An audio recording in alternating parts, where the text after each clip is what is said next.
अपनी धर्मपत्नी की विदाई यानी अंतिम यात्रा। एक दिन पत्नी अचानक गुजर जाती है। घर में रोने की आवाज़ आती है। पत्नी की अंतिम दर्शन चल रहा था। उस वक्त पत्नी की आत्मा जाते जाते जो कह रही थी उसका इसमें वर्णन किया गया है। मैं अभी जा रही हूँ, अब कभी नहीं मिलेंगे, तो मैं जा रही हूँ। जिस दिन शादी के फेरे लिए उस वक्त साथ साथ जिएंगे ये वचन दिया था, पर अचानक जाना पड़ेगा ये मुझे पता नहीं था। तो मुझे जाने दो।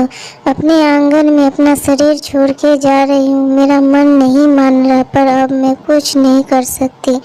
मुझे जाने दो। बेटा और बहू रो रहे हैं, देखो मैं ऐसा नहीं देख सकती, मुझे जाने दो। पोता बाबा वाह कर रहा है, उसे शांत करो, बिल्कुल ध्यान नहीं दे रहे हो।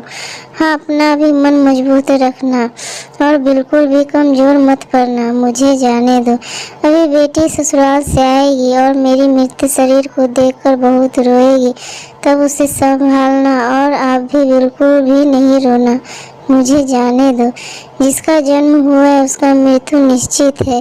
धीरे धीरे मुझे भूल जाना और जीवन में फिर से काम में डूब जाना। अब मेरे बिना जीवन जीने की आदत डाल देना। मुझे जाने दो। आपने इस जीवन में मेरा कहा कभी नहीं माना है। और जिद छोड़कर व्यवहार में विनम्रता लाना। आपको अकेला छोड़कर जाते हुए मुझे बहुत चिंता हो रही है, लेकिन मैं मजबूर हूँ। मुझे जाने दो। आपको डायबिटीज है, गलती से भी मीठा नहीं खाना, अन्य परेशानी होगी। सुबह होते ही दवा लेना नहीं भूलना। अगर आपको चाय देर से मिलती है तो बहू पर गुस्सा नहीं करना। अब मैं नहीं हूँ, मेरे बिना जीना सीख लेना। मुझे जाने दो। बेटा और बहू कुछ बोले तो चुपचाप सब सुन लेना। कभी गुस्सा नहीं करना, हमेशा खुश रहना, कभी उदास नहीं होना। मुझे जाने दो। अपने पोते के साथ खेलना, अपने दोस्तों के साथ समय बिता। अब थोड़ा धार्मिक जीवन जीना ताकि जीवन को सीमित किया जा सके। अगर मेरी याद आए तो चुपचाप रो लेना, लेकिन कभी कमज़ोर नहीं होना। मुझे जाने दो। मेरा रुमाल कहाँ है, मेरा चाबी कहाँ है। चिल्लाना नहीं, सब कुछ ध्यान से रखना और सुबह शाम नियमित रूप से दवा लेना। जो भी खाने को मिले प्यार से खा लेना और गुस्सा नहीं करना। मेरे ना होने की कमी खलेगी, पर कमज़ोर नहीं होना। मुझे जाने दो। बुढ़ापे की छड़ी भूलना नहीं और धीरे धीरे चलना। शाम को बिस्तर पर जाने से पहले एक बोतल पानी मांग लेना। प्यास लगे तो पी लेना। अगर आपको रात को उठना पड़े तो अंधेरे में कुछ लगे नहीं, उसका ध्यान रखना। मुझे जाने दो। शादी के बाद हम बहुत प्यार से रहे।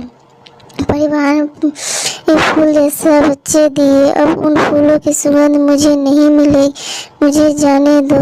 उठो, सुबह हो गया। कोई नहीं कहेगा, आप अपने आप उठने की आदत डाल लेना, किसी की प्रतीक्षा नहीं करना। मुझे जाने दो। और हाँ, एक बात तुमसे छिपाई है, मुझे माफ़ कर देना। आपको बिना बताए बाजू के पोस्ट ऑफिस में बचत खाता खुलवाकर 14 लाख रुपए जमा किए हैं। इसमें से 5-5 लाख बेटी और बहू को देना और अपने खाते में 4 लाख रखना अपने लिए। मुझे जाने दो। भगवान की भक्ति और पूजा करना भूलना नहीं। अब कभी नहीं मिलेंगे। मुझसे कोई भी गलती हुई हो तो मुझे माफ़ कर देना। मुझे जाने दो। मुझे जाने दो। दोस्तों, ये कहानी थोड़ी भी अगर दिल को छुई हो तो please like, subscribe and share ज़रूर कर दीजिएगा। Thank you for watching.